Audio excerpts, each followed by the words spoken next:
أشهد أن لا إله إلا الله وحده لا شريك له القائل في كتابه العزيز وأنيبوا إلى ربكم وأسلموا له من قبل أن يأتيكم العذاب ثم لا تنصرون ونشهد أن سيدنا محمدا عبده ورسوله القائل بلسانه الشريف لا هجرة بعد الفتح ولكن جهاد نية اللهم ارزقنا الصدق في القول والإخلاص في العمل اللهم آمين. Amma ba'd. Tuan Imam dan seluruh ahli jawatan kuasa masjid, tuan-tuan guru, para pimpinan masyarakat, ibu-ibu dan ayah-ayah, abang kakak, adik-adik, muslimin dan muslimat, tuan-tuan dan puan-puan yang dirahmati dan dikasihi oleh Allah Subhanahu wa taala sekalian. Alhamdulillah, Allah Subhanahu wa taala temukan kita, Allah pilih kita dalam rumahnya pada malam ini, pada permulaan ataupun masih lagi di awal tahun hijrah. Allah Subhanahu wa taala pilih kita untuk duduk di rumahnya. Itu je dah cukup untuk menyebabkan kita rasa syukur pada Allah Subhanahu wa taala. Sebab kalaulah kita fikirkanlah tuan-tuan, dengan silap dan salah kita, dosa kita yang begitu banyak di hadapan Allah Subhanahu wa taala, rasa-rasanya tak layak untuk kita duduk di rumah dia. Dan kalau fikirkan dosa, silap kita, salah kita, busuknya kita, tak layak untuk kita duduk di rumah dia yang penuh kemuliaan. Tapi Allah Ta'ala yang maha mengetahui kesalahan dan kesilapan kita lebih dari kita sendiri, lebih daripada kita sendiri. Allah tahu salah silap kita, tetap Allah pilih kita untuk duduk di rumah dia. Itu je dah cukup untuk menyebabkan kita rasa syukur pada Allah. Awal tahun hijrah begini pula Allah pilih kita. Mudah-mudahan bila permulaan ini baik, kita doalah banyak-banyak, mudah-mudahan penghujung nanti pun baik juga. Dan bukan sahaja penghujung tahun, bahkan penghujung hayat kita. Seperti mana ada satu pepatah Arab sebut, man lam takun bidayatuhu muhriqah, lam takun nihayatuhu musyriqah. Sesiapa yang permulaannya tidak menyala, tidak membakar, maka kesudahannya tidak akan terang benderang. Ini pepatah Arab sebut. Dan begitulah kita tahu perumpamaan itu jugalah yang biasa kita gunakan dalam hidup kita. Bila kita nak pecut ataupun kita nak dapatkan sesuatu, biasanya permulaan kita tu kena baik. Dan Alhamdulillah, Allah mulakan tahun baru kita ini dengan pilih kita duduk di sini pada tahun ini. Dan mudah-mudahan, itulah kita sebut tadi, mudah-mudahan penghujung kita, penghujung hayat kita nanti biarlah yang baik-baik belaka. Amin. Amin tuan-tuan. Alhamdulillah.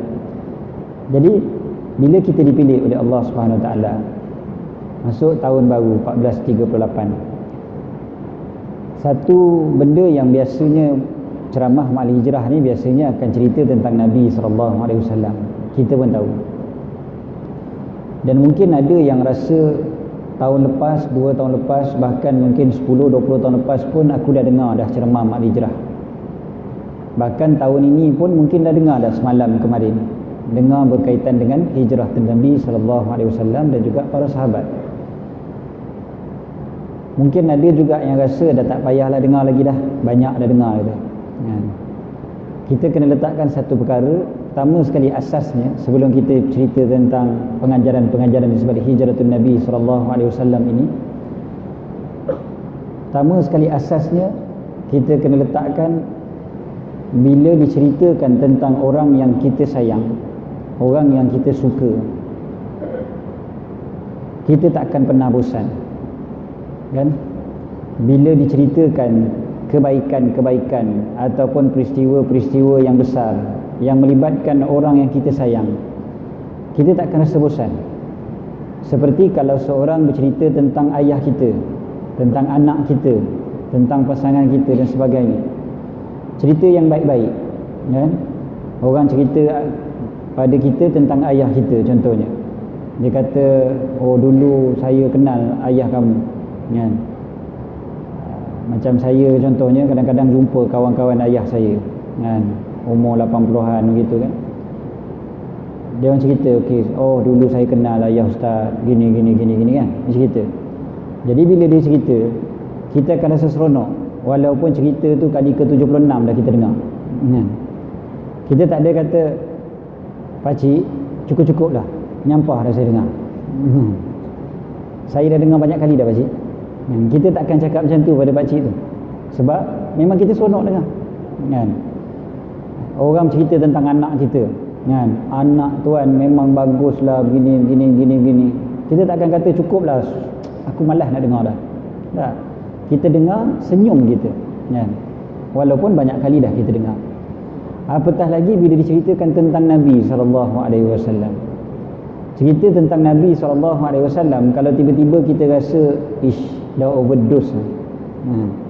Ada orang cakap macam tu, dia kata cukup-cukup dah cerita pasal Nabi ni, overdose dah. Yang cakap ni pula AJK Masjid Mujur, bukan Masjid Sungai Buloh kan, masjid lain. Dia kata cukup-cukup dah tu ustaz, banyak sangat dah cerita pasal Nabi, overdose dah kami rasa. Jadi maknanya apa? Kecintaan kepada Nabi SAW itu boleh dipersoalkan, ataupun mungkin masih lagi di tahap yang rendah kan. Sebab kalau kita sayang pada Nabi SAW 100 kali, bahkan 1000 kali, 1,000,000 kali pun orang bercakap tentang Nabi SAW, kita takkan pernah bosan. Bahkan kita akan rasa nikmat, rasa seronok sangat bila orang cerita tentang Nabi SAW. Itu asas yang pertama. Kemudiannya pula, bila bercerita tentang Nabi SAW, semua perkara yang melibatkan Nabi SAW itu istimewa. Tak sama macam orang bercakap tentang orang lain. Itu sebablah para sahabat Nabi SAW merekodkan bagaimana Nabi SAW berjalan, merekodkan bagaimana warna kulit Nabi SAW, rambut Nabi SAW ada berapa uban. Semuanya diceritakan oleh para sahabat. Nak ceritanya, walaupun benda tu manusiawi kan, cara berjalan, cara makan, cara tidur dan sebagainya, itu semua benda yang berbentuk manusiawi, yang manusia biasa pun buat. Tetapi bila Nabi SAW yang lakukannya, maka dia jadi berbeza, dan akan adalah pengajaran, bahkan adanya keberkatan apabila kita sebut tentang Nabi SAW. Benda biasa-biasa jadi luar biasa bila dibuat oleh Nabi SAW. Itu asasnya. Apatah lagi pula bila diceritakan tentang peristiwa yang besar, macam Ma'al Hijrah, macam Isra Mi'raj kan, dan sebagainya. Peristiwa-peristiwa yang besar pula, yang tak berlaku pada orang lain, yang berlaku hanya pada Nabi SAW. Lagilah, dah peristiwa yang kita nampak macam biasa-biasa je pada orang lain ni pun jadi besar bila Nabi SAW yang buat. Apatah lagi perbuatan itu ataupun peristiwa itu peristiwa yang besar, lagilah hebat. Jadi kalau kita dengar peristiwa macam ni, tentu sekali lah lagi kita nak dengar, dan lagi banyak kita dengar, mudah-mudahan lagi banyak pula pengajaran yang kita dapat, ataupun lagi banyak pula keberkatan yang kita dapat, insya-Allah. Yang ketiganya pula, bila kita bercerita tentang orang soleh, disebutkan inda zikris salihin tatanazzalul barakah.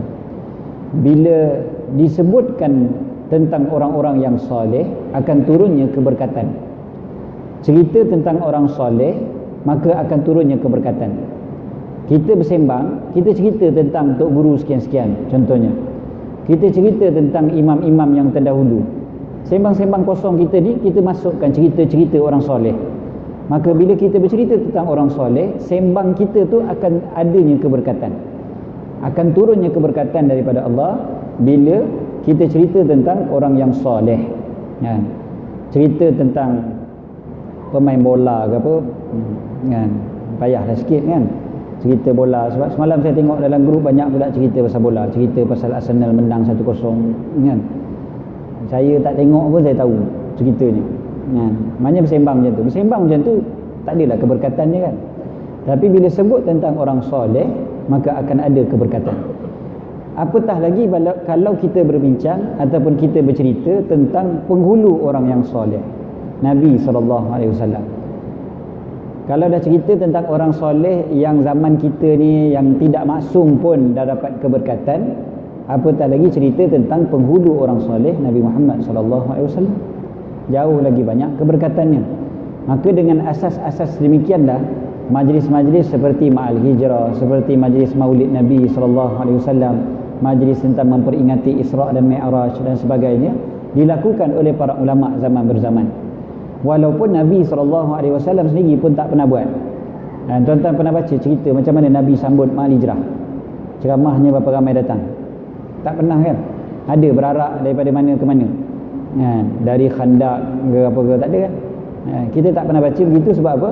Sebab Nabi SAW tak perlu nak cerita benda tu. Memang dia orang duduk menghadap Nabi SAW depan mata dia orang. Para sahabat memang tengok Nabi SAW secara langsung. Kita pada hari ni yang kena cerita tentang Nabi SAW. Jadi bila diceritakan tentang Nabi SAW, mudah-mudahan kita mendapat keberkatan-keberkatan tersebut, dan mudah-mudahan makin sayang, makin cinta, makin rindu kita kepada baginda SAW. Okay, tuan-tuan yang dirahmati lagi dikasihi oleh Allah SWT sekalian, cuba kita perhatikan ayat yang saya bacakan tadi daripada surah Az-Zumar, ayat yang ke-54. Ayat ke-54 surah Az-Zumar. Allah Ta'ala firman, ba'da a'udzubillahi minasyaitanirrajim, wa anibu ila rabbikum wa aslimu lahu min qabli an ya'tiyakumul azabu thumma la tunsarun. Kembalilah pada Tuhan kalian. Anibu, baliklah. Baliklah pada Tuhan kalian. Kembalilah pada Tuhan kalian. Kemudiannya wa aslimu lahu, dan berserahlah. Serah ataupun surrender. Bila sebutkan aslimu, maksudnya surrender, serah betul-betul kepada Allah Subhanahu Wa Taala. Min qabli an ya'tiyakumul azab, sebelum datang pada kalian azab, dan ketika itu kalian tidak akan dibantu lagi, kalian tidak akan ditolong. Okey, ayat ni sebenarnya dia ada sambungan lagi ayat-ayat lain, tapi kita perhatikan dulu ayat yang ini. Ada dua benda yang Allah Ta'ala suruh dalam ayat ni. Pertama sekali, Allah Ta'ala suruh kembali. Wa anibu, kembalilah kepada Rabbikum, ila Rabbikum, kepada Tuhan kalian.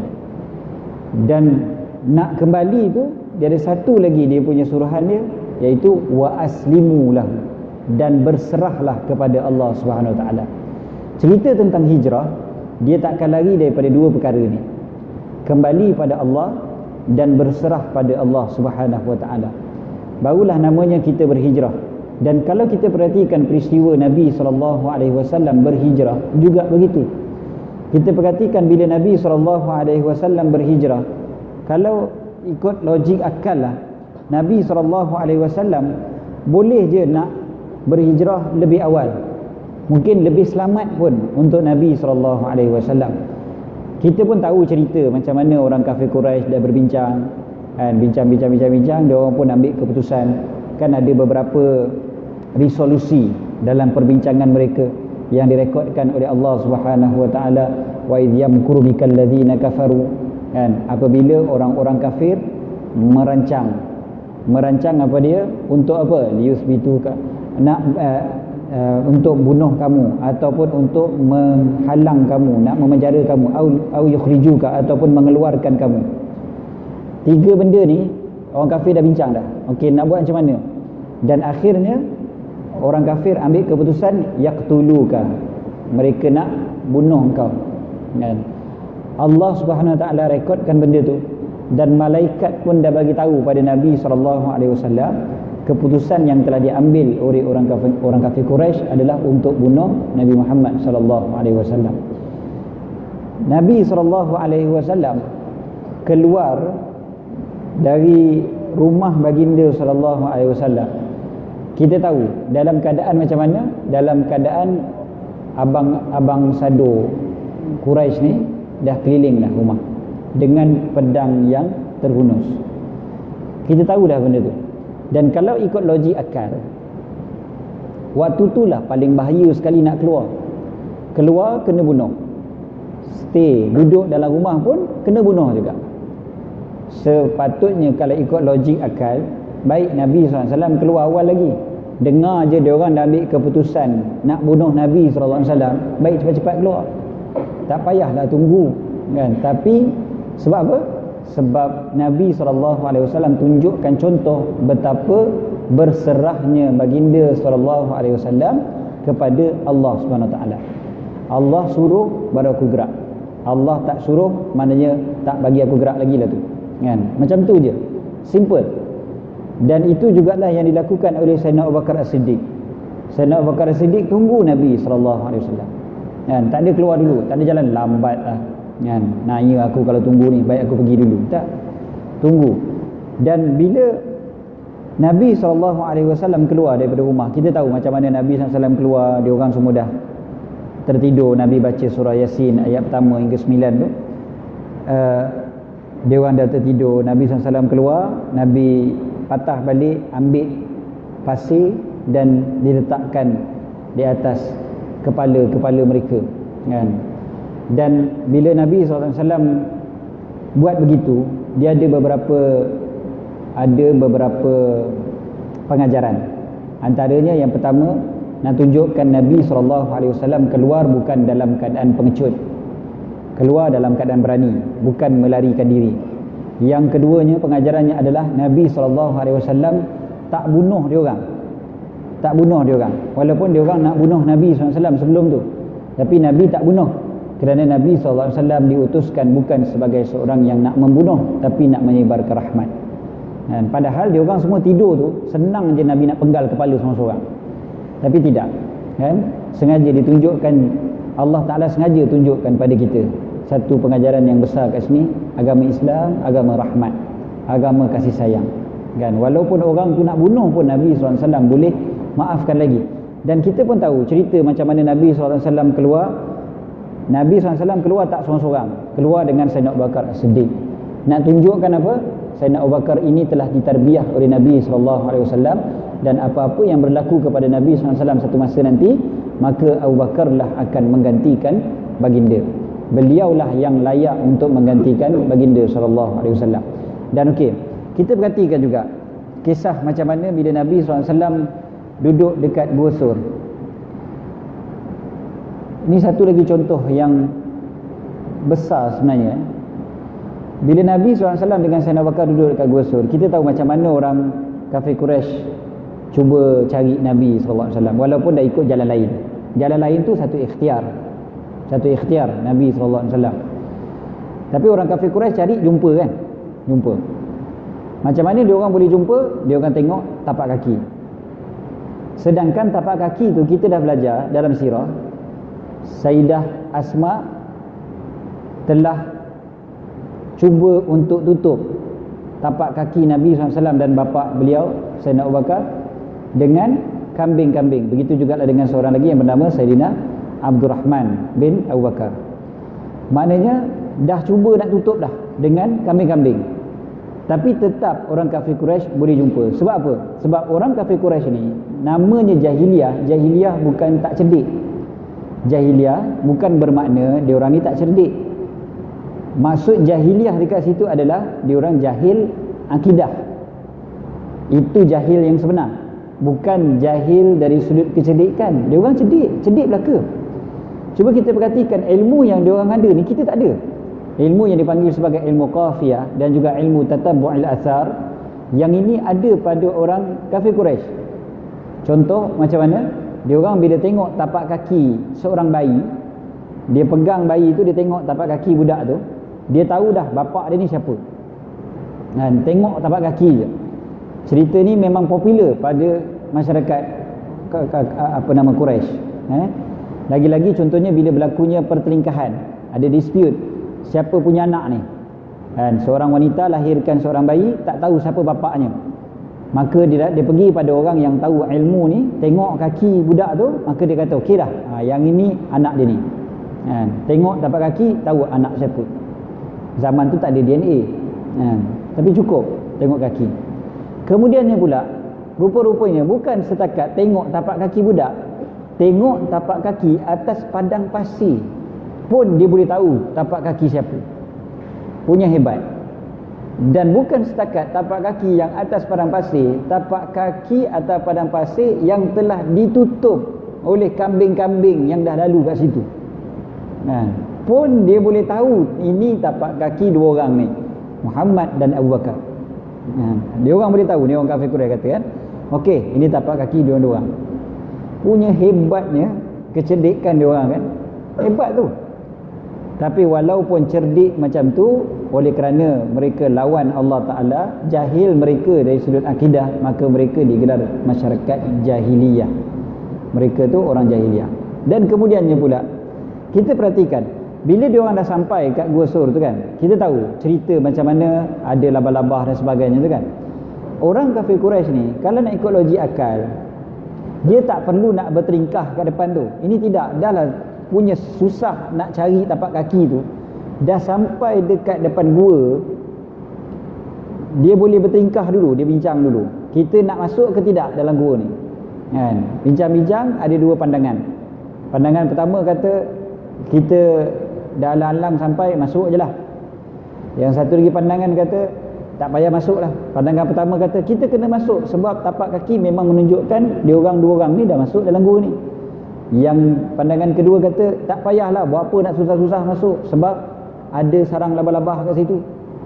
Takkanlah Nabi SAW dengan Sayyidina Abu Bakar boleh masuk, lepas tu sarang labah-labah tu buat sarang, tak sempat. Okey, bincang punya bincang, kita pun tahu apa jadi. Yang menangnya adalah yang kata tak payah masuk. Sedangkan kalau ikut logik akal yang disebutkan, yang diriwayatkan oleh Sayyidina Abu Bakar As-Siddiq sendiri, Sayyidina Abu Bakar kata apa, kalaulah dia orang tengok saja di bawah kaki dia orang, memang dia orang akan nampak kami berdua duduk dalam gua tu.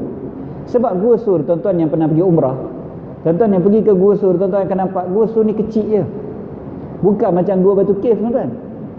Kalau tuan-tuan fikir gua tu macam gua Batu Cave, tak apa lagi lah, boleh sembunyi ke sini, sembunyi sini. Tuan-tuan pernah masuk Batu Cave? Buat-buat pernah lah. Boleh pakai tu Google 360, YouTube 360. Masuk dalam tu kan, tengok memang besar kan, boleh sembunyi sini, boleh sembunyi sana. Zaman apa nama Nabi SAW, Gua Sur tu kecil, memang tengok je bawah tu nampak dah. Saya teringat kata-kata almarhum Tuan Guru Datuk Dr. Harudin bila menceritakan benda ni. Beliau kata ini sebenarnya satu benda yang kita kena faham betul-betul adalah tentera Allah Ta'ala ni Allah datangkan dengan pelbagai sudut, pelbagai cara dan pelbagai bentuk. Bila Sayyidina Abu Bakar kan dia risau sikit waktu tu. Sayyidina Abu Bakar risaukan Nabi SAW, takut diapa-apakan oleh orang kafir Quraisy. Bila Sayyidina Abu Bakar risau kan, Nabi SAW pegang dada Sayyidina Abu Bakar dengan tangan baginda yang mulia. Baginda sebut apa? La takhaf wa la tahzan innallaha ma'ana. Jangan takut, jangan sedih, Allah bersama kita. Bila Nabi SAW buat begitu, maka secara automatiknya Sayyidina Abu Bakar kata, aku terus jadi tenang kan? Keberkatan Nabi SAW. Tapi yang hebatnya, di sana adanya tentera-tentera Allah yang kita perhatikan, asalnya tentera Allah Ta'ala ni nampaknya macam lemah, tapi bila dia jadi tentera Allah, dia kuat.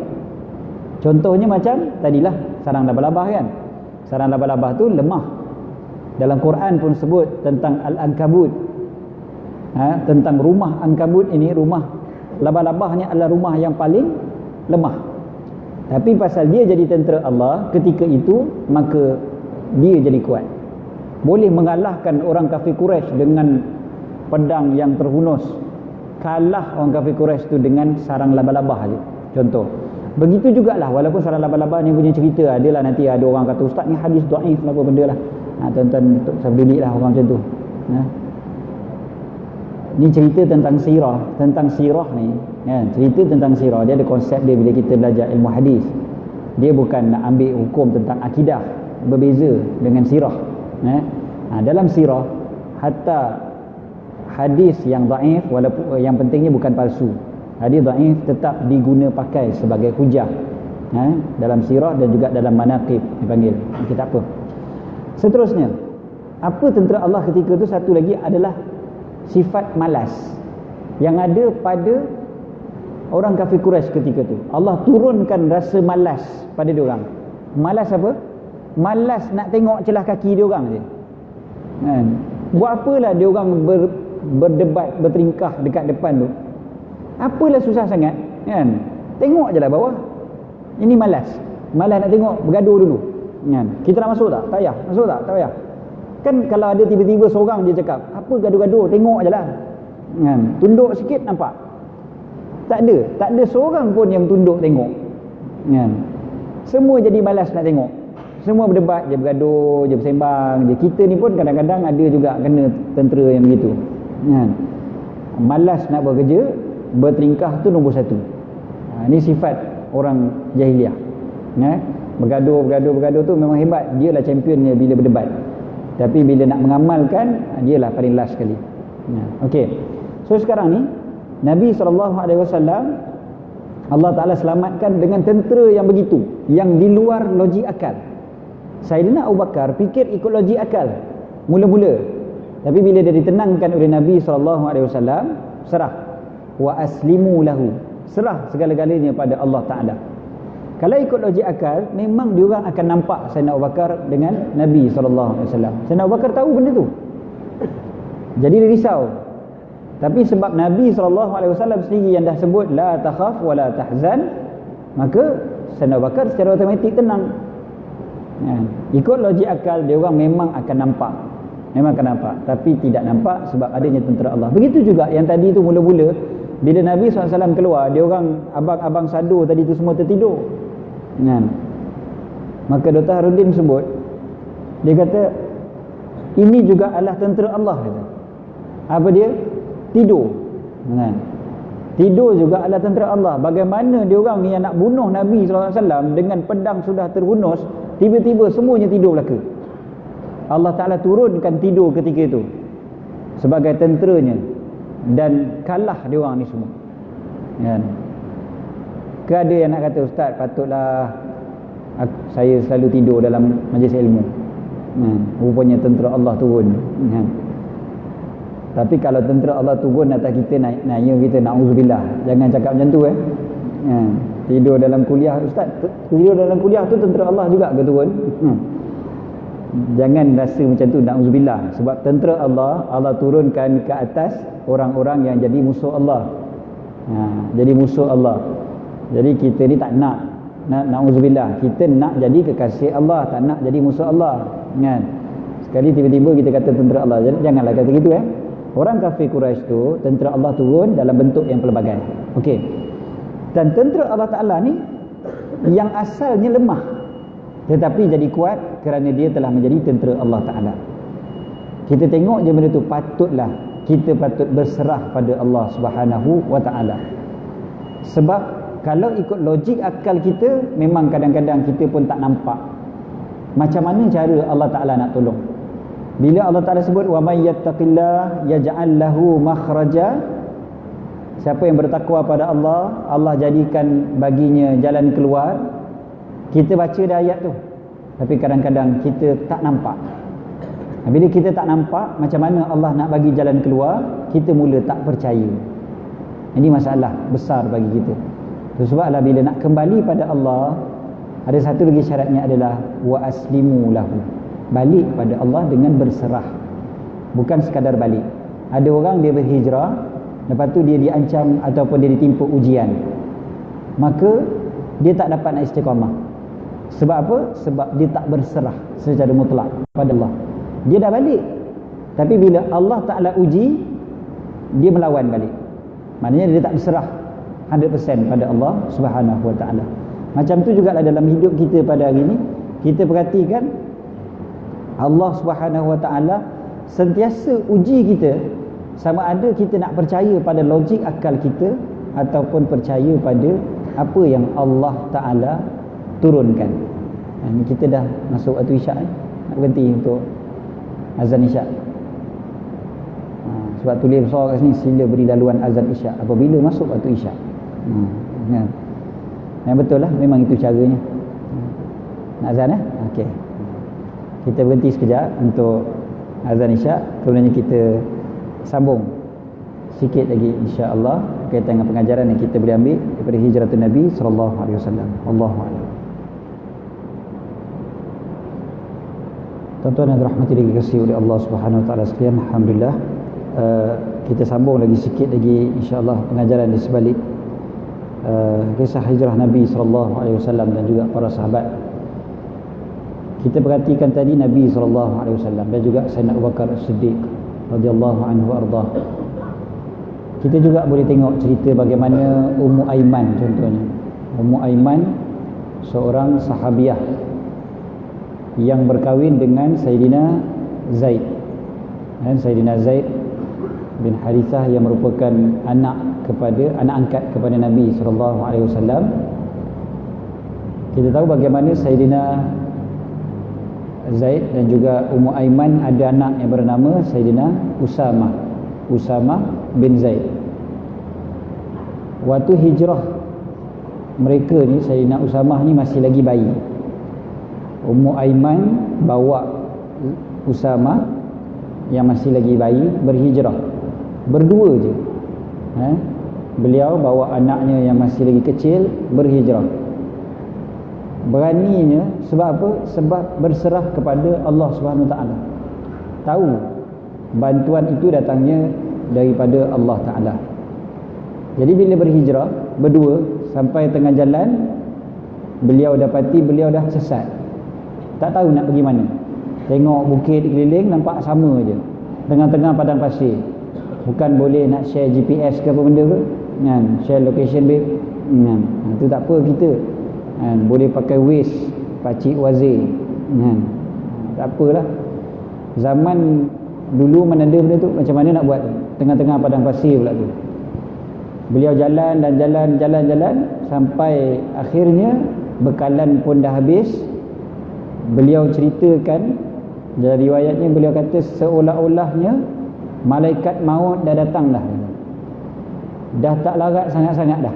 Rebah dan tunggu masa je nak mati. Beliau kata dalam kami tarik nafas-nafas kami yang terakhir tu, Ummu Aiman berdoa pada Allah Ta'ala, ya Allah, kalau engkau nak matikan kami, kalau nak matikan salah seorang daripada kami, maka matikanlah aku, selamatkanlah anak aku. Ni kasih sayang seorang ibu kan. Kata biarlah aku mati, jangan anak aku mati. Dan waktu dia rasa dah nak mati sangat tu, tiba-tiba dia lihat ada satu tali yang turun dari langit. Turunnya satu tali dari langit, dan di hujung tali itu adanya satu cerik. Dan dia pun ambil cerik tu, dalam cerik tu ada air, dia bagi pada anaknya Usamah minum. Habis anak dia minum, dia pula minum. Habis dia minum sekenyang-kenyangnya, tali dan cerik itu pun terangkat balik ke langit. Dan beliau kata beliau tak rasa haus dan dahaga lagi selepas daripada itu. Sampailah beliau ke Madinah. Dalam keadaan apa? Memanglah cerita tu macam cerita tu kita panggil apa? Karamah yang Allah Ta'ala bagi kepada orang-orang soleh. Betul lah. Tapi nak ceritanya, bantuan Allah Ta'ala ni boleh datang dengan macam-macam cara. Sama ada dengan cara yang lemah tadi kita tengok kan, jadi kuat sebab Allah Ta'ala bantu, ataupun dengan sudut yang mana memang tak logik langsung, ataupun bukan dengan kebiasaan, bukan dengan adat kebiasaan kita. Mana ada adat kebiasaan bila tengah lapar je turun tali dari langit, tuan-tuan. Bukan adat, benda yang mencari adat. Tapi benda ni berlaku sebab Allah Ta'ala nak tolong. Dan benda ni Allah Ta'ala tolong sebab apa? Sebab dia orang ambil syarat tadi tu, wa anibu ila rabbikum wa aslimu lahu. Kembali pada Allah dan serah segala-galanya pada Allah. Sebelum turunnya azab, dan ketika itu kalian tidak lagi dibantu, la tunsarun, kalian tidak akan dibantu. Bermakna apa? Kalaulah kembali pada Allah dengan berserah segenapnya, maka kalian akan dibantu. Itu faham daripada ayat tu. Kalau kalian tak berserah betul-betul, maka kalian tidak dibantu. Jadi maknanya kalau kalian kembali pada Allah dan berserah betul-betul pada Allah, maka kalian akan dibantu oleh Allah Ta'ala. Dan ini yang disebutkan bila kita tolong Allah, Allah akan tolong kalian. Kita tolong Allah, Allah tolong kita kan. In tansurullah yansurkum wa yusabbit aqdamakum. Okey, kemudiannya kalau kita perhatikan Oleh kerana itulah Nabi SAW dengan para sahabat yang tak ramai pun berhijrah ni, tak ramai. Sebab sahabat Nabi SAW yang beriman sebelum Nabi SAW berhijrah pun tak ramai. Daripada jumlah yang tak ramai itu pula, berapa persen pula yang tak dapat berhijrah? Maka yang berhijrah diriwayatkan ada yang kata lebih kurang 80 orang je yang berhijrah. Tapi tuan-tuan perhatikan macam mana impaknya selepas hijrah Nabi SAW. Madinah, kemudiannya Mekah menjadi negara Islam, dan kemudiannya kita pun tahu macam mana Islam tersebar ke seluruh dunia. Bermula dengan hijrah Nabi SAW. Sebab apa? Orang yang berhijrah bersama dengan Nabi SAW ni adalah orang yang betul-betul solid keimanan mereka. Walaupun mereka kadang-kadang baru je masuk Islam. Sebahagian daripada mereka baru setahun masuk Islam, baru 2 tahun masuk Islam. Kalau tempat kita ni masih lagi digelar mu'allaf mungkin. Masih ada kad mu'allaf lagi. Minta sedekah lagi, tuan saya mu'allaf. Bila masuk Islam bang? 7 tahun dah. Mu'allaf juga orang kita. Kita tengok orang tu, kita kata oh, dia tu mu'allaf tu. Tengok ustaz-ustaz kita yang tu kan, Ustaz Fitri Abdullah, Ustaz apa, Dr. Farid Ravi kan, apa-apalah Dr. Ridwan T ke siapa kan, kita kata oh dia tu mu'allaf. Mu'allaf bendanya 35 tahun dah masuk Islam kan. Ada yang lagi awal Islam daripada kita pun kan. Okey, yang hijrah tu tak lama. Yang hijrah tu tak lama Islam mereka. Tapi mereka adanya Islam yang sebenar-benar, iaitu surrender pada Allah Ta'ala betul-betul. Dan oleh kerana itulah Madinah senang untuk tersebarnya cahaya Islam. Sebab kualiti para sahabat Nabi SAW yang berhijrah ni bukan calang-calang, bukan orang yang biasa-biasa ni. Mereka memang orang yang telah terbukti keimanan mereka pada Allah SWT. Mana taknya tinggalkan keluarga, tinggalkan harta benda yang banyak dekat Mekah, hijrah dalam keadaan apa, memang tak bawa apa langsung, tak bawa harta walau 1 sen pun. Bila berhijrah pergi ke tempat yang baru, yang tak ada saudara mara, boleh berhijrah dalam keadaan tak bawa duit 1 sen pun. Suhaib Ar-Rumi contohnya kan, diarahkan supaya tinggalkan semua harta benda ni. Abdul Rahman bin Auf contohnya kan, semuanya tinggalkan harta dekat Mekah untuk berhijrah dengan Nabi SAW. Kita pun tahu macam mana dia orang berhijrah. Waktu sampai dekat Madinah pun dia tak cari harta terus kan. Abdul Rahman bin Auf ceritakan, popular kan, kita dengar macam mana apa bila dia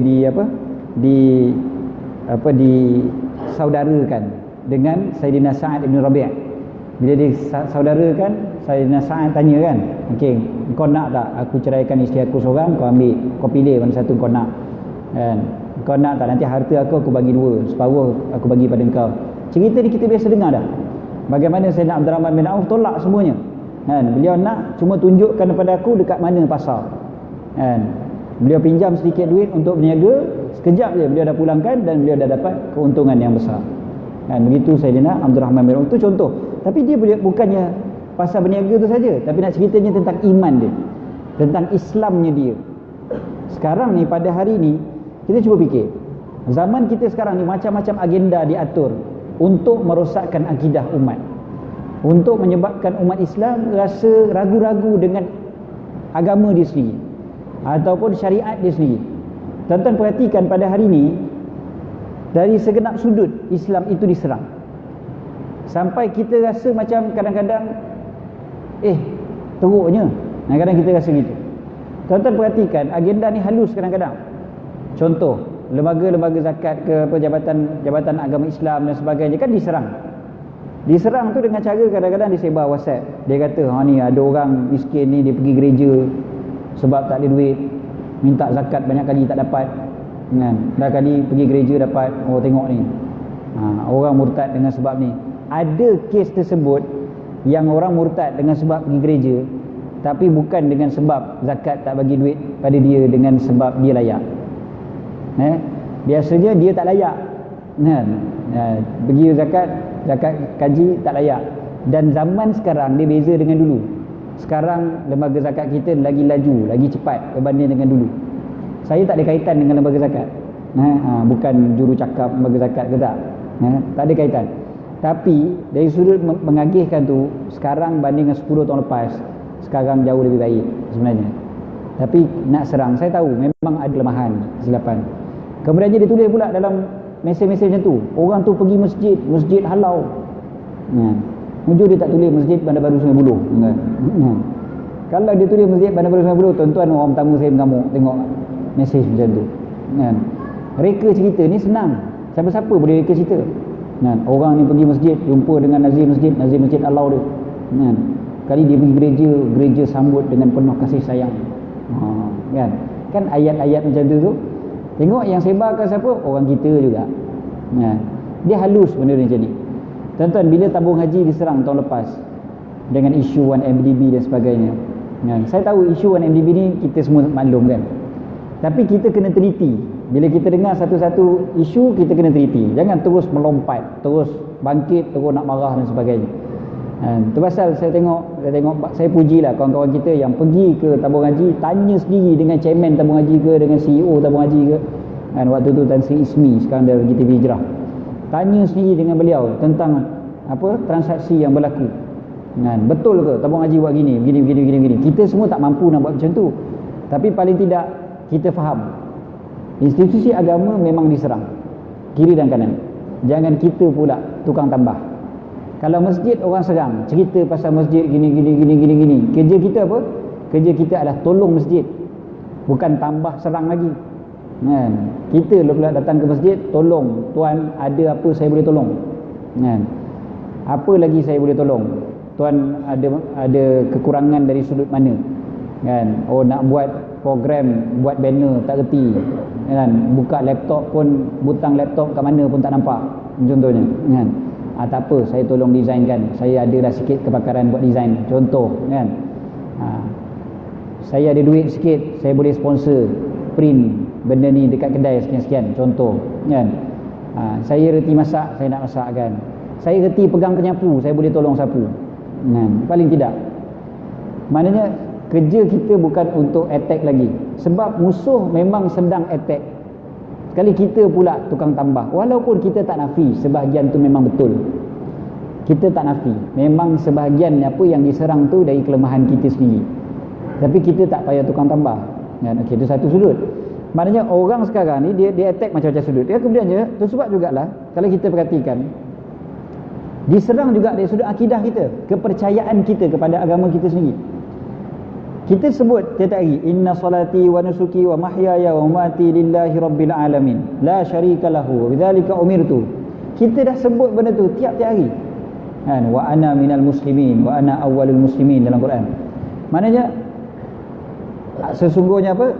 Hidup aku, mati aku, ibadah aku, semua kerana Allah Ta'ala, Tuhan sekalian alam. La syarikalah, tak ada sekutu baginya. Memang solid, aku serah pada Allah. Wa bidzalika umirtu, dan begitulah aku diperintahkan. Kita baca benda tu tiap hari, tapi kita tak masukkan betul-betul dalam hati kita dan tak terjemahkan dengan perbuatan kita. Perhatikan keluarga kita, masyarakat kita, berapa ramai yang betul-betul serah pada Allah SWT. Undang-undang Allah Ta'ala contohnya, undang-undang Allah Ta'ala, kita gamak lagi nak banding dengan undang-undang ciptaan manusia. Kita boleh banding itu pun saja dah salah dah sebenarnya kalau ikutkan kan. Kalau kita tergamak nak bandingkan, kalau kita bandingkan dari sudut nak tunjukkan kelemahan undang-undang ciptaan manusia tu tak apalah, tapi kalau kita bandingkan dari sudut mana satu nak buat seolah-olah macam ada pilihan, itu pun dah salah dah sebenarnya. Sebab kita tak berserah secara 100% pada Allah Subhanahu Wa Taala. Bila Allah suruh A, kita fikir dulu. Zaman sekarang ni disebut oleh Syekh Said Hawa 20 tahun lepas. 20 tahun lepas. Beliau ialah lebih kurang lah 20 tahun lepas, tahun 80-an, 30 tahun dah. Okey. Beliau sebut apa? Beliau kata zaman sekarang orang lebih percaya kepada statistik dan kajian, survey, berbanding dengan apa yang Allah Ta'ala kata. Kalau Allah kata orang mencuri, potong tangan, kan dalam Quran sebut. Kita, Ustaz, statistik menunjukkan negara-negara yang potong tangan pencuri ni jenayah dia tidak turun. Jadi tak payah buatlah. Maknanya kita lebih percaya pada statistik berbanding dengan suruhan Allah Ta'ala. Macam tu juga dengan macam-macam teori akal. Masyarakat kita ni masyarakat yang belum bersedia lagi untuk menerima. Masyarakat kita ni belum tahu lagi, belum terpelajar lagi untuk tahu kata potong tangan orang yang mencuri ni kena potong tangan. Kita buat macam-macam alasan. Itu tandanya satu je, kita tidak ada apa yang dipanggil sebagai wa aslimu lahu. Serah betul-betul pada Allah Subhanahu Wa Taala. Kita masih lagi nak serah pada akal kita. Tuan-tuan, baru isu RUU 355 tu pun dah bergaduh dah. Belum cerita potong tangan mencuri lagi. RUU 355 ni belum cerita potong tangan mencuri. RUU 355 ni cuma nak perkasakan mahkamah syariah saja. Nak perkasa mahkamah syariah supaya mahkamah syariah boleh dapat kuasa yang lebih. Saya sembang beberapa minggu lepas dengan ada beberapa orang ahli korporat. Adalah datuk-datuk ni. Dia orang ni bukan orang politik, bukan apa pun, bukan agamawan pun. Tapi dia orang cakap, ustaz, kami tengok simple je. Ustaz, cuba tengok, orang yang mengedar dadah kena tangkap, hukumnya gantung, kan? Ada macam-macam kesalahan, hukumannya gantung, hukuman bunuh, ada hukuman penjara seumur hidup, ada penjara 30 tahun, ada penjara begitu-gitulah, kan? Kesalahan-kesalahan tu. Sekali orang yang mengaku jadi Tuhan, penjara 5 tahun. Dia kata, ustaz, kami fikir logik je. Mengaku jadi Tuhan dengan orang mengedar dadah, memanglah mengedar dadah tu salah, tapi mana satu lagi besar salah? Mengaku jadi Tuhan 5 tahun, mengedar dadah hukum gantung. Fikir logik je. Kenapa 5 tahun je? Sebab itu je mahkamah syariah boleh putuskan, tak boleh lebih. Jadi dia kata simple je, takkan tak sokong lagi, bagilah lebih sikit, kan? Orang mengaku jadi Tuhan, orang mengaku jadi Nabi, kan? Selangor belaka tu tuan-tuan. Selangor ni semua ada. Lepas tu kat Gombak tu saja berapa banyak. Saya orang Gombak. Nabi palsu pun kat situ, Syiah pun kat situ, semua kat situ. Jadi tuan-tuan, sebab apa? Mahkamah syariah terlampau terhad dia punya apa, bidang kuasa. Jadi cuma nak tambah aja. Belum lagi pencuri potong tangan ni, baru nak tambah yang itu pun dah ada orang bergaduh, dah ada orang tak puas hati, dah ada orang bantah dan sebagainya. Dah lah yang bantah tu pun kadang-kadang bukan mengundi pun dekat parlimen nanti. Yang mengundi kat parlimen ni pun bukan kita tuan-tuan, YB je pun. Kita punya kerja sepatutnya push YB tu untuk sokong. Kan? YB kalau tak sokong, tiada lagi undi buatmu. Kan senang cerita macam tu. Terus kita punya kerja, itu je lah yang kita mampu pun. Tapi YB tanya balik, tuan daftar pengundi pun tidak.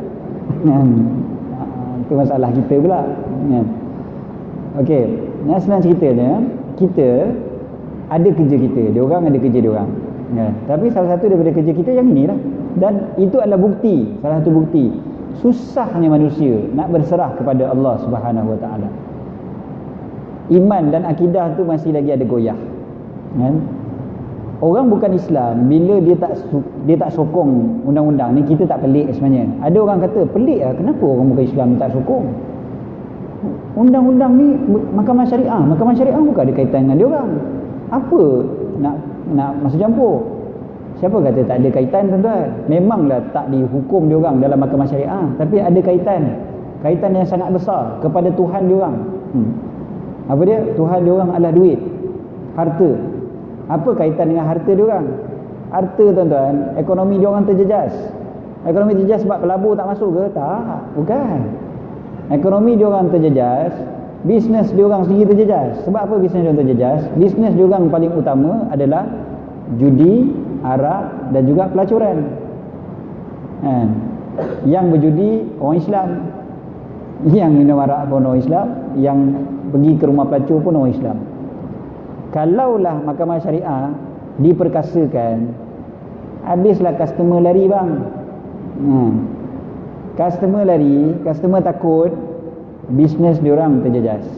Ni Tuhan diorang, duit adalah Tuhan diorang. Jadi memang kena bantah lah. Tu sebablah kalau waktu yang hari tu saya dengar ada dialog dia orang tu, bila dialog tu tanya, tak ada satu soalan pun dia orang kemukakan, tak bantah langsung pun. Sekali tiba-tiba bila keluar, kami bantah. Dia tak boleh sebut secara terus terang, saya bantah sebab nanti bisnes judi saya rugi. Takkan dia nak cerita macam tu pula, tak ada orang sokong nanti. Tapi yang kesiannya adalah orang Islam sendiri. Orang Islam sendiri yang boleh sokong dia orang tu. Tak ada kepentingan apa pun kalau dari sudut tu, tapi sokong, sebab mungkin sokongan dari sudut undi tu yang lebih penting. Okey, jadi bila Allah Ta'ala sebut wa anibu, balik pada Allah, syaratnya adalah wa aslimu lahu, ikut sebaik-baiknya pada Allah Ta'ala, apa yang Allah Ta'ala turunkan, dan jangan tangguh. Sebab Allah Ta'ala sebut min qabli, sebelum Allah Ta'ala turunkan azab. Maknanya Allah Ta'ala dah bagi ancaman, kalau tak serah bulat-bulat pada Allah, Allah akan turunkan azab. Azab dengan macam-macam bentuk, antaranya dari sudut ekonomi ke, dari sudut apa kan, Allah akan turunkan azab. Peristiwa hijrah ni sebenarnya kalau kita perhatikan, ini antara benda yang kita kena selalu fikirkan, selalu ingatkan, selalu perhatikan dan sebarkan kepada keluarga kita, kepada masyarakat kita. Tuan-tuan bayangkan rosaknya akidah umat pada hari ini kan. Orang tak percaya pada hukum Allah tu satu, bahkan keluar daripada agama Allah ni pun berapa banyak, na'udzubillah. Saya ada cerita, ada beberapa tempat yang saya cerita ni lebih kurang setahun yang lalu. Berlaku kepada siapa? Berlaku kepada anak murid saya sendiri. Berlaku pada anak murid saya sendiri, yang mana dia ni seorang ustazah, belajar di Al-Azhar, Mesir. Belajar di Al-Azhar, kuliah lughah, kuliah banat, syu'bah lughah. Pelajar, antara pelajar yang cemerlang, cerdik, bagus orangnya, ada rupa, pandai menulis, semualah komplit. Balik ke sini dia adalah dia buat kursus, buat apa, training untuk belajar tafsir surah Al-Fatihah, tafsir ayat lazim dan sebagainya. Orang yang pandai bercakap, pandai menulis, tulis blog dalam bahasa Inggeris, tuan-tuan. Blog dia pun hebat. Kawan-kawan ni semua kenal dia sebagai orang yang pandai lah. Satu hari isteri saya tanya saya, satu malam tu isteri saya tanya, ingat tak nama sekian-sekian ni? Saya kata ingat dah. Memang saya ingat dia. Dia nak kahwin pun dia tanya kepada saya.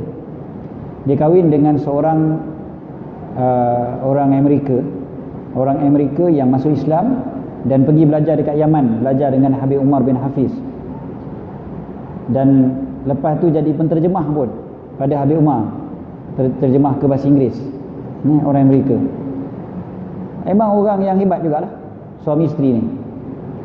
Jadi bila dia kahwin, dia pergi ke Amerika, dan lepas satu ketika isteri saya kata kawan-kawan dia yang lain, sebab isteri saya kenal dia orang dulu kat Mesir sama-sama,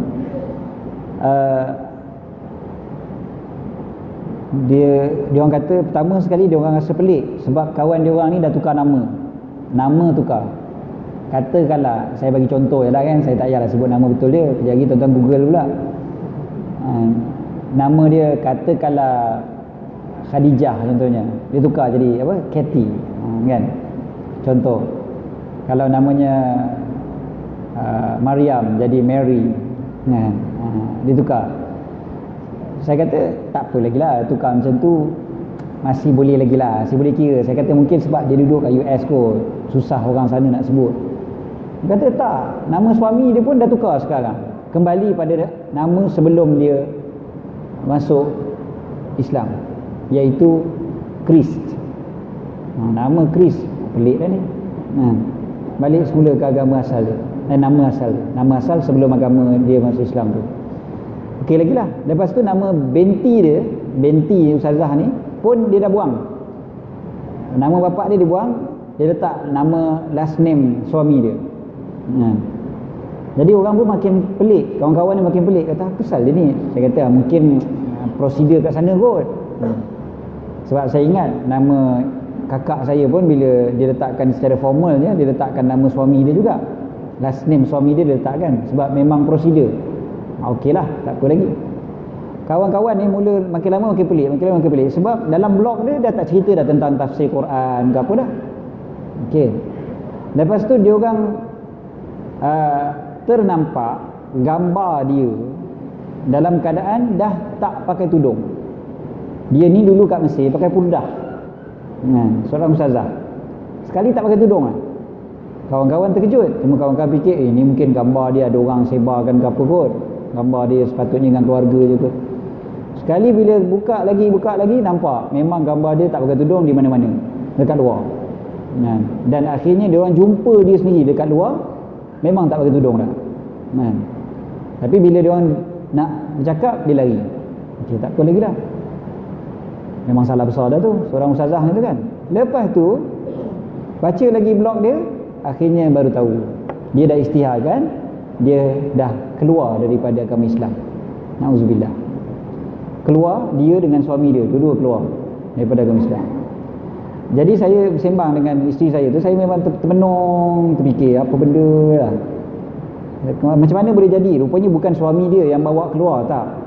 Adik perempuan ustazah ni, dia berkahwin dengan seorang India Muslim, India yang masuk Islam, Hindu asalnya masuk Islam. Rupanya bukan Hindu pun, dia tu ateis, masuk Islam, kahwin dengan adik dia dan murtadkan adik dia dulu. Lepas tu murtadkan pula kakak dan juga abang ipar, semua sekali jadi murtad. Jadi waktu tu saya termenung panjang. Malam tu memang saya tak boleh tidur. Isteri saya dah habis cerita tu, dia tidur, saya pula tak boleh tidur. Termenung seorang. Sebab apa? Saya fikirkan, sedih sangat-sangat. Saya terfikirkan wajah ibu bapa beliau dah meninggal dunia. Ibu beliau saya ingat, saya kenal, saya semayangkan jenazah mak dia. Saya rasa macam, ya Allah, kesiannya. Mak ni ustazah, mak ustazah ni ustazah, mengajar banyak bersemua. Bila saya semayangkan jenazah pun ramai anak murid datang semayangkan. Saya terbayangkan muka ibu beliau, saya terbayangkan muka bapa beliau. Bapa beliau meninggal dunia lebih kurang sebulan lepas mak beliau meninggal dunia. Lepas tu saya terbayangkan pula muka guru-guru mereka, guru pada suaminya Habib Umar. Kata, ya Allah, mesti sedih punya dengar cerita anak murid murtad. Saya pun sedih, anak murid saya. Saya terbayangkan pula, saya kata yang lebih besar daripada itu, saya bayangkan apa? Memanglah saya doa lah, mudah-mudahan Allah Ta'ala jadikan itu sebagai satu fasa jahiliah dalam hidup dia. Mudah-mudahan dia kembali pada agama Allah. Muda lagi beliau. Jadi yang saya bayangkan juga, saya bayangkan keluarga saya bayangkan jiran-jiran, bayangkan saudara mara semualah kan. Saya kata orang yang belajar dekat Mesir, belajar di Al-Azhar pun belum tentu selamat akidah apabila diasap dengan ajaran yang pelbagai pada hari ini, kan? Agaknya macam mana kita yang tak belajar tinggi? Agaknya macam mana keluarga kita, kan? Anak cucu kita agaknya macam mana? Hari ini tuan-tuan, ya Allah, serangan pada akidah ni dia masuk macam-macam cara. Lagi-lagi ni ni kan, ada handphone, ada TV kat rumah, ada internet. Ya Allah, dia masuk macam-macam cara nak rosakkan akidah keluarga kita. Na'udzubillah. So macam mana kita ni, apa peranan kita sebenarnya? Nak perhatikan, nak pastikan anak cucu kita, keluarga kita semuanya selamat dari sudut akidah. Hijrah akidah ni yang paling besar sekali sebenarnya. Bila Nabi SAW dengan Sayyidina Abu Bakar berhijrah tu, dah tunjukkan contoh yang besar. Begitu juga sahabat-sahabat yang lain semua. Bila mereka semuanya berhijrah, mereka tunjukkan akidah mereka sangat kuat. Kita pada hari ini, akidah umat dah makin goyah. Kerja kita sekarang inilah untuk menyelamatkan akidah orang, kan? Dan apa yang berlaku pada hari ini, kita perhatikan apa sajalah yang berlaku dalam masyarakat kita, dia balik pada sistem akidah yang rapuh, kan? Bila tak percaya pada sistem ekonomi Islam, dia balik pada akidah juga, sebab dia tidak ada wa aslimu tadi, kan? Bila dia tak percaya pada sistem undang-undang Islam, macam tu juga dia tak wa aslimu tadi. Begitu juga dari sudut perkahwinan, kan? Sebagai seorang suami, sebagai seorang isteri, sebagai seorang bapa, sebagai seorang mak, Semuanya balik pada serah pada Allah ataupun tidak. Kalau betul kita serah pada Allah, kita percaya betul cara Allah Ta'ala bagi sibghatullah itulah yang terbaik, acuan Allah Ta'ala itulah yang terbaik. Tak ada lagi lah, tak ada pilihan dah pada kita pun sebenarnya. Dia bukan alternatif pun, bukan ada alternatif yang lebih baik, bukan. Tapi memang itulah the only way, itulah satu-satunya cara. Cara yang lain tak betul lah ke. Tuan-tuan, saya ambil kisah ataupun ambil banyak intipati ceramah Ma'al-Hijrah pada malam ini. Saya ambil daripada ceramah Allahyarham Tuan Guru Datuk Dr. Harudin. Poinnya lah, poin utamanya ambil daripada beliau. Contoh yang saya bagi tadi memang berkaitan dengan saya lah, yang anak murid saya apa semua. Tapi kebanyakan yang saya sebutkan tadi sebenarnya saya ambil daripada beliau. Dalam ceramah Ma'al-Hijrah yang saya sempat attend, yang terakhir lah bersama dengan beliau, ceramah Ma'al-Hijrah tahun lepas lah. Yang tahun ni beliau tak sempat ceramah Ma'al-Hijrah lah, meninggal lah. Tapi beliau, kita doakanlah mudah-mudahan pahala tu sampai pada beliau. Saya bila ceramah pada tahun ni, ceramah Ma'al-Hijrah saya memang lain daripada yang biasa saya ceramah. Sebab saya fikirkan yang itulah. Saya fikir Tok Guru aku ni dah meninggal dunia. Cara untuk aku sambung pahala beliau adalah teruskan apa yang beliau sampaikan. Tuan-tuan bayangkan beliau yang sudah terbaring beribu batu jauh daripada kita, tapi mudah-mudahan pahala pada malam ni pun sampai pada beliau. Untungnya orang-orang alim macam tu, kan? Berapa banyak dah amalan yang anak murid beliau kerjakan di seluruh negara ataupun di seluruh dunia, pahala tu sampai pada beliau. Tiba-tiba ada di kalangan kita pada hari ini berani pula nak kutuk beliau, nak cerca beliau dan sebagainya. Dan tuan-tuan bayangkan ada pula ustaz yang boleh maki beliau dan sebagainya. Kalau orang bukan Islam tu satu hal lah, kan? Ada ustaz yang kata beliau ulama kepala lutut, kan? Ustaz tu mengajar pula tu tempat tuan-tuan, bukan masjid ni lah, insyaAllah tempat lain kot, kan? Agak-agak lah tuan-tuan, kan? Yang boleh kata macam tu pada seorang tok guru, adakah layak untuk beliau ni mengajar kita? Memang tak layak, ya, untuk mengajar. Sekali tulis buku pula, ustaz jangan kasar sangat. Ni saya macam dah bagi tahu je siapa orangnya, kan? Tuan-tuan, inilah maksudnya, kan? Sampai Dr. Harudin meninggal dunia, beliau tak ada minta maaf. Saya baik dengan Datuk Dr. Harudin, saya selalu bersama dengan beliau, bermusafir dengan beliau, berjalan dengan beliau, duduk di rumah beliau, menemani beliau ketika sihat dan sakit. Maknanya saya tahu banyak benda melibatkan beliau, dan saya tahu yang orang tu beliau, banyak orang tu tak ada minta maaf dengan beliau. Beliau maafkan ke tidak tu wallahu alam, tu hati beliau, kan? Tu Allah Taala je yang tahu. Tapi konsepnya adalah, maknanya orang yang maki para ulama, tok guru macam ni, kita fikir je lah, hati ataupun daging lah, daging para ulama beracun. Daging para ulama beracun. Maksudnya apa? Bila kita maki ataupun mengumpat orang lain berdosa, memanglah, dan ibarat seperti makan bangkai saudara kita sendiri. Tapi bila kita maki ataupun mengumpat para ulama, jauh lebih dahsyat lagi, seperti makan daging yang beracun. Makan bangkai habis banyak, mungkinlah cari berit ke apa macam itulah, tapi ni makan beracun, maka mati. Mati ni bukan mati fizikal, tapi hati mati. Hati yang mati ni yang masalah besar sebenarnya. Kita risau jangan mati, Allah Ta'ala matikan hati kita, kita nak Allah Ta'ala hidupkan hati-hati kita. Jadi jangan buat benda-benda macam ni, maki, kutuk ulama dan sebagainya, mengumpat dan sebagainya. Tuan-tuan bayangkan orang yang mula-mula tulis dekat dalam Facebook perkataan, contohnya, alah Dr. Harudin tu ular mak aja, contoh. Bila dia tulis perkataan macam tu, dia rasa kelakar, kan? Dia rasa kelakar, dia rasa lucu, aku berjaya kutuk. Tapi tuan-tuan bayangkan pula orang yang ikut lepas tu, orang jumpa perkataan tu, wah catchy lah perkataan ni, turut sama mengutuk dengan perkataan tu juga. Maka orang yang mula tu yang katanya kreatif jumpa perkataan tu, dia dapat dosa, dan dosa orang yang ikut dia lepas tu. Tuan-tuan bayangkan berapa ramai pula orang yang ikut lepas tu, semua cyber trooper apa semua ni ikut perkataan tu, dia dapat dosa lagi.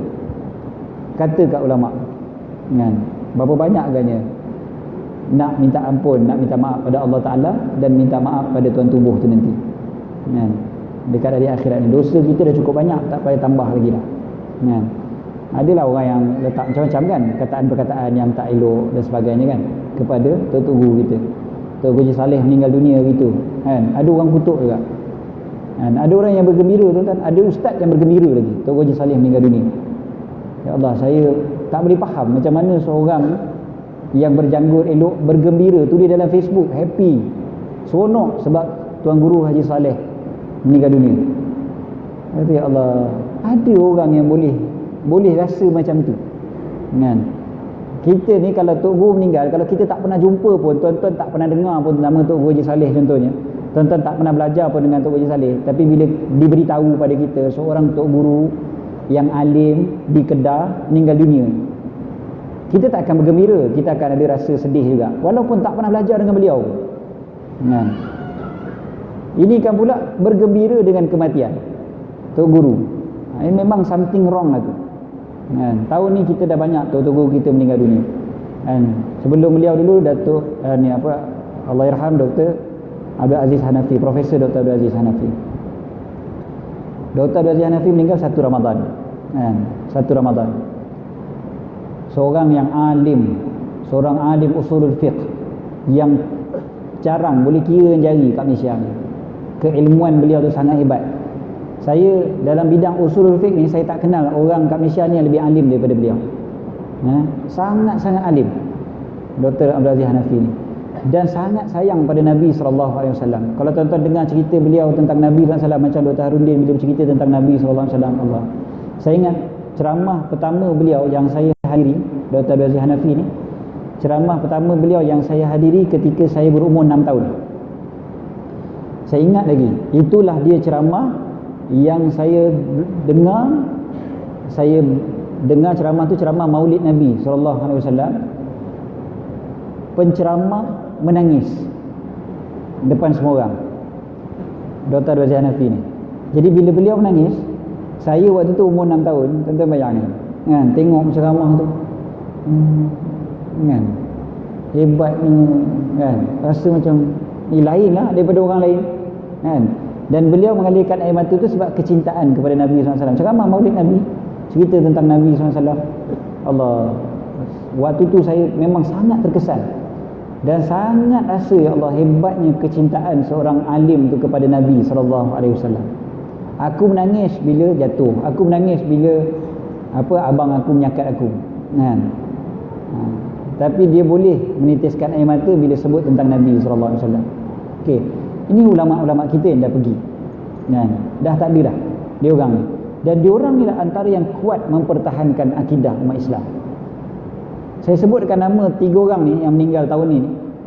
Ramai lagi yang meninggal dunia sebenarnya Tok Guru kita, tapi saya sebutkan nama 3 orang ni. 3 orang ni antara yang popular, dan 3 orang ni antara persamaan mereka adalah mereka sangat kuat mempertahankan akidah umat, sangat jaga betul-betul akidah umat Islam kan. Sama ada serangan liberal, serangan orang kafir sendiri, ataupun serangan yang lain lah daripada dalam sendiri, orang Syiah sendiri, Wahabi dan sebagainya. Ini dia orang ni memang sangat lawan. Dia orang 3 orang ni, liberal benci, orang bukan Islam benci, Syiah benci, Wahabi benci. Itu confirm. Saya sebut je perkataan Wahabi, jangan risau. Memang orang benci sebab dia orang ni sangat lawan benda ni. Dr. Abdul Aziz Hanafi siap tulis buku, bukan tulis buku, beliau tulis kata-kata aluan pada buku yang terjemahkan tentang bahaya Syiah. Dr. Harundin pun macam tu juga. Tok Guru Haji Saleh terkenal dengan kekuatan beliau dari sudut akidah. Memang kepakaran beliau adalah dari sudut akidah. Okey tuan-tuan, orang macam ni dah hilang. Hijrah kita pada tahun ni masuk 1438 ni, kita masuk 1438 tanpa orang macam ni, tanpa tokoh-tokoh yang memang hebat mempertahankan akidah umat Islam. Kita masuk 1438 tanpa dia orang kan? Dan kita kena sedar cabaran kita makin besar, cabaran kita makin kuat, kan? Jadi kitalah orang yang kena bersatu padu tolong.